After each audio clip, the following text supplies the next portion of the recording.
বাবা, কি হলো? গাড়ি থামালে কেন? স্যার, ওই যে রিক আসছে। রিক, বাবা, তুই পেছন দিয়ে ঘুরে এসে গাড়িতে বস।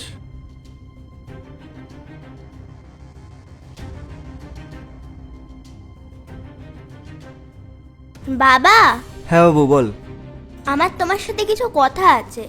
বাবু, আমি তো এখন অফিস যাচ্ছি, লেট হয়ে যাবে। সন্ধ্যেবেলা ফিরে কথা বলবো, ঠিক আছে? না বাবা, আমি এক্ষুনি তোমার সাথে কথা বলতে চাই। ঠিক আছে, বল কি বলবি। বাবা, তুমি একদিনে কত টাকা ইনকাম করো? এটা কেমন প্রশ্ন হলো? বাবা, বলো না তুমি। হবে হয়তো 10-15 হাজার। ঠিক আছে, এ নাও। এটা কি? এটা তোমার একদিনের ইনকাম। তুমি এটা রাখো আর তোমার একটা দিন আমাকে দিয়ে দাও। কি বলছিস? ঠিক বুঝতে পারলাম না।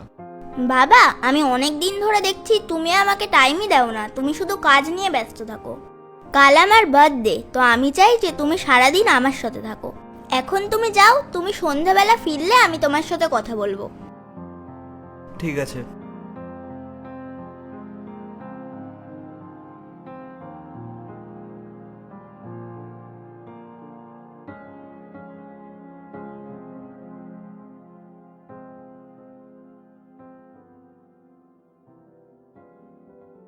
স্যার, আমার আপনার সাথে কিছু কথা আছে। হ্যাঁ, আসো, বসো।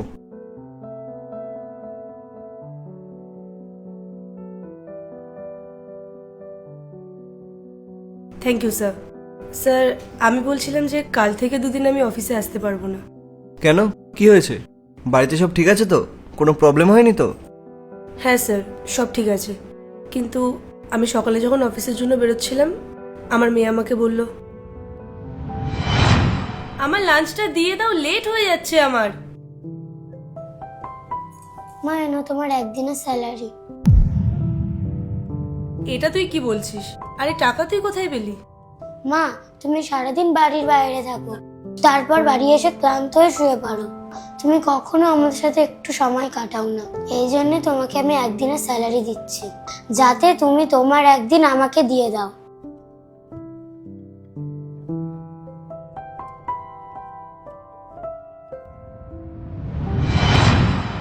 স্যার, আমি কোনোদিনও ভাবিনি যে আমার মেয়ে আমাকে এরকমটা বলবে। আমি সবসময় চেয়েছিলাম যে আমি আমার ফ্যামিলিকে টাইম দেব, ওদের সাথে থাকব, কিন্তু এই কাজের জন্য আমি যে কখন ওদের থেকে দূরে চলে গেছি আমি বুঝতেও পারিনি। অদ্ভুত ব্যাপার। আজকে সকালে অফিসে আসার সময় আমার ছেলে আমাকে একই কথা বলছিল, কিন্তু আমি বুঝতে পারিনি ওকে কি জবাব দেব। আপনার সাথেও একই জিনিস হয়েছে? অদ্ভুত ব্যাপার না স্যার?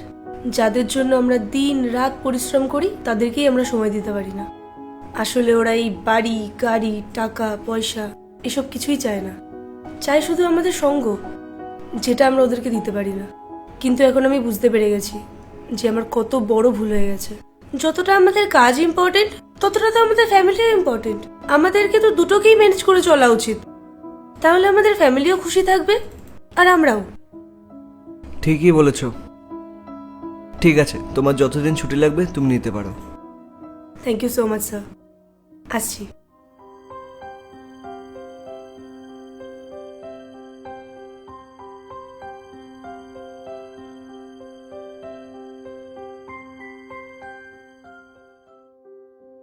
আরে রিক, শুয়ে আছিস কেন?